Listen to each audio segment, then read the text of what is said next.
All right, my friends, the time is finally here. You have been waiting all year, and you've been quaking in fear about Taylor series, and today we are finally here. So I want to show you, before we talk about what a Taylor series is, let's refer back to what a Maclaurin series is. A Maclaurin series is something where you need derivatives at 0. And what this is actually just a special case of the more generic land called Taylor series. So with the Taylor series, you have the derivatives at some center point, at a center point x equals a. And this is the same as before, right? This is just like the center of the interval of convergence of the series. Okay, and again, this is just a more general form of a Maclaurin series. So let me go ahead and give you the equation for what a Taylor series is, and then we'll go ahead and kind of talk about some of the similarities and differences and solve some problems. Okay, so the Taylor series for f of x, again, just like a Maclaurin series, a Taylor series is just another way that we can write a function. So if you write it in our typical series notation, it's very similar. It's the sum from 0 to infinity of the nth derivative at a times x minus a to the nth power divided by n factorial.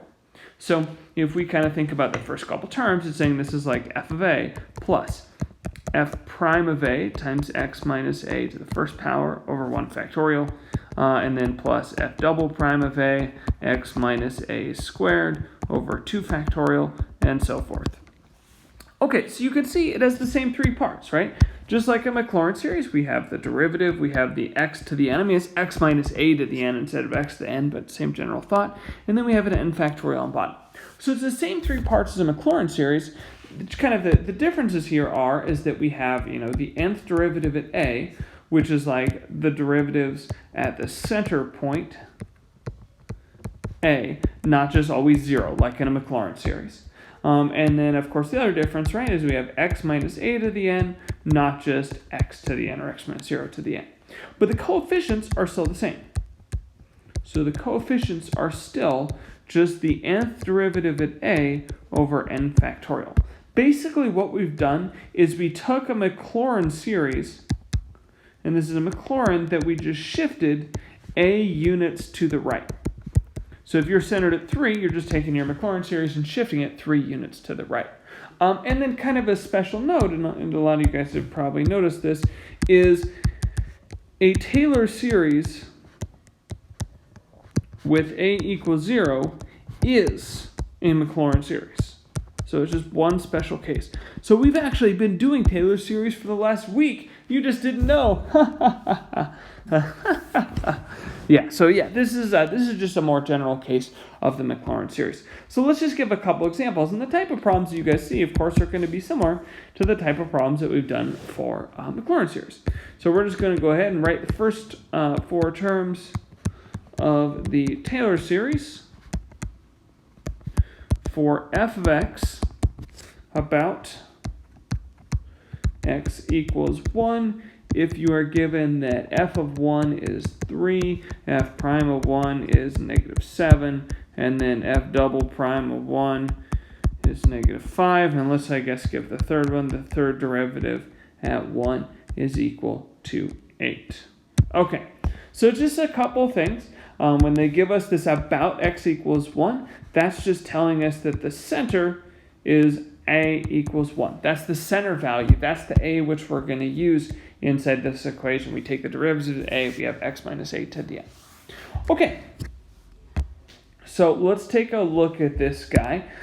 From this point now, we'll just say, all right, well, let's go ahead and write it out.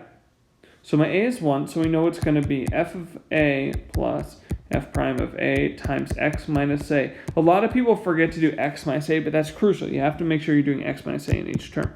And then f double prime of a over 2 factorial times x minus a squared. And then my third derivative over 3 factorial times x minus a cubed, and so forth. And just like with the Maclaurin series, I'm just going to take the derivatives and plug them into each of my derivatives. And then, of course, I have this a value where I know the center is 1. So when I go ahead and plug these guys in, okay, so we're doing 3 plus, and then I have negative 7 times x minus 1. My next derivative is negative 5 over 2 factorial times x minus 1 squared. And then my last, you can write this as one fraction if you want to. Like you can write this as, 8 times x minus 1 cubed over 3 factorial. Okay, so that's just like Maclaurin series. If you have the derivatives, that's sufficient for you to go ahead and write out the series. All right, so let me give you another example here where I'm just going to give you a Taylor series. So let's say I tell you f of x equals negative 4 plus 5 times x minus 2 minus 6 times x minus 2 squared plus 7 times x minus 2 cubed and so forth. And I ask you to find f trips prime of 2. Now, one of the first things I want you to think about when you do a problem like this is to ask yourself, what is the center of this series? And when hopefully you look at this, you see, hey, my x to the n's, I can set that x minus 2 equal to 0. The center is just equal to 2. That's like your a value, right? So that's good because we're trying to find the derivative at that a value. Okay, so now, just like before, if we want to look at the third derivative, we need to look at the x cubed coefficient, because we know that x cubed coefficient is the third derivative at that center point divided by 3 factorial. Okay, so what is it? Well, right here we see that x cubed coefficient is 7. So it's saying 7 equals the third derivative of that 2 over 3 factorial. So then the third derivative, at 2 is equal to 7 times 3 factorial, or just 42. But again, the idea here is if you're trying to find the third derivative, we need to look at the x cubed term. And just like always, right, the coefficient is the nth derivative of the center over n factorial. That's always true. It's just a constant when you're looking at any Taylor series. Okay, so let's take a look at another type of problem. This is one you've done before. As you guys know, sometimes you just have to take derivatives to find the series. You can't just start with a series, and here's a good example. So we're going to try and find the first 3 non-zero terms and then the general term of the Taylor series for the sine of x about x equals pi over 2. And then we're going to do this by taking derivatives.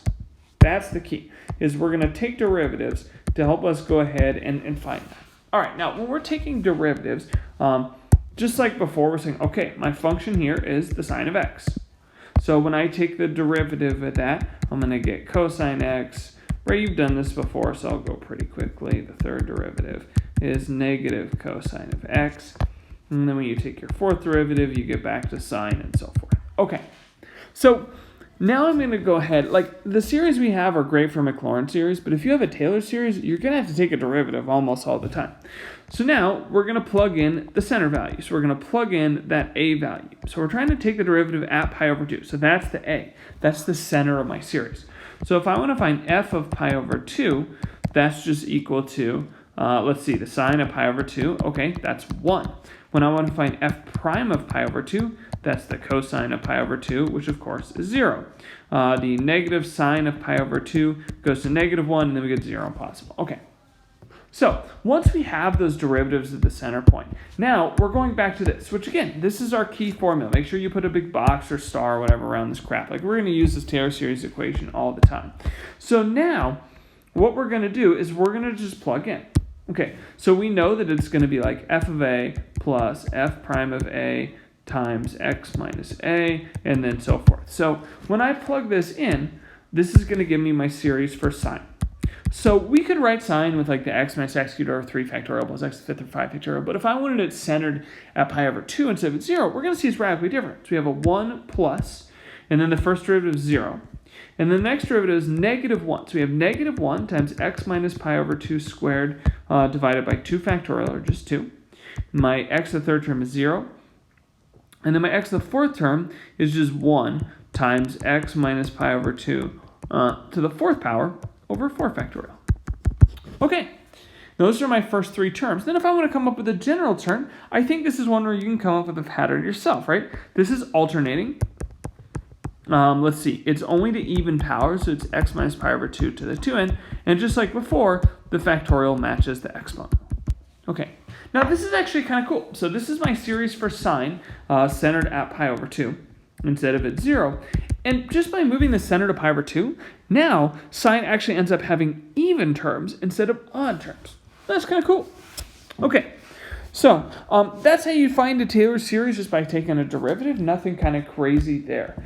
Let's go on now and talk about like one kind of term you're going to see sometimes. So the idea of a Taylor series versus what's called a Taylor polynomial.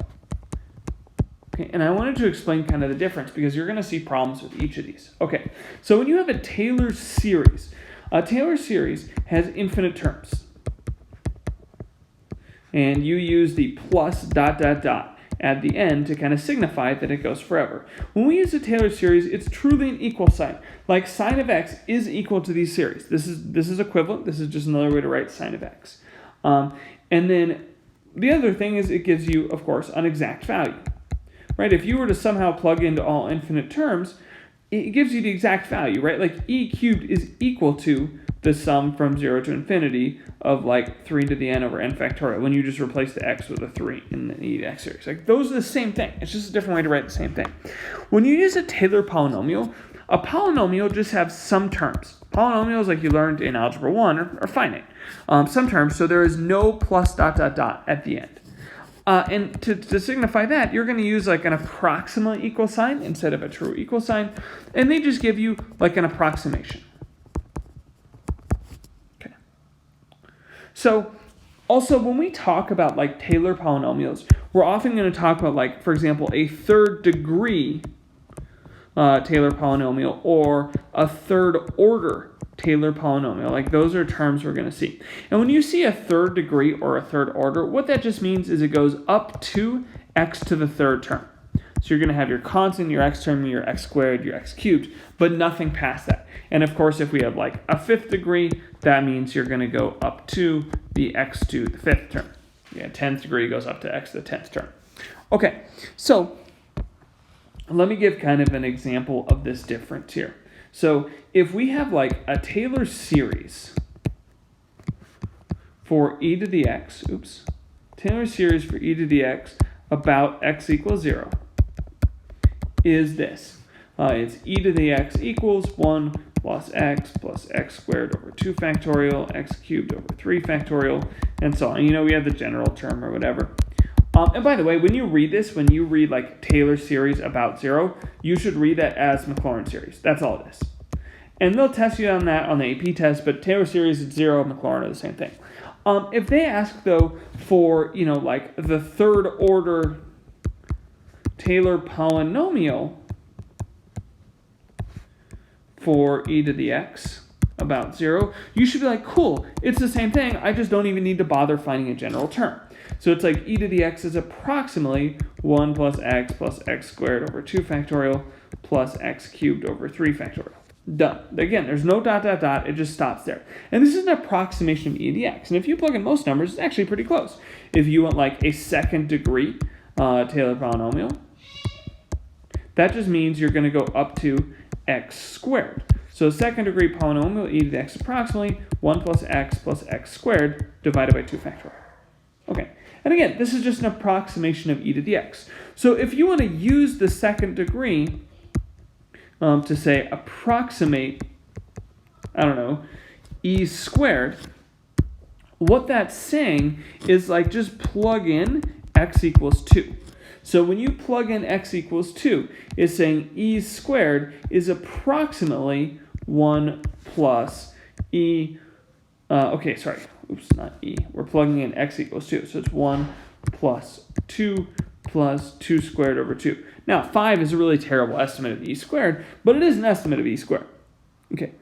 And what you'll see is the more terms you use, the better it gives you. So let's talk about just a couple of things here. When you're using these estimates, and I think obviously this should happen, more terms will give you a better estimate. And then the other thing is that also the closer you are to the center, to that a value, is also going to give you a better estimate. So, for example, if you're using a second degree polynomial to estimate 2, it's going to be a lot more accurate than if you use a second degree estimate to estimate, 100, which is further from 0. So those are just some things about the estimates. All right, so that's Taylor's series. That's Taylor Polynomial, using those to estimate, guys. Thank you so much for watching. Bring questions to class. I'll see you all soon.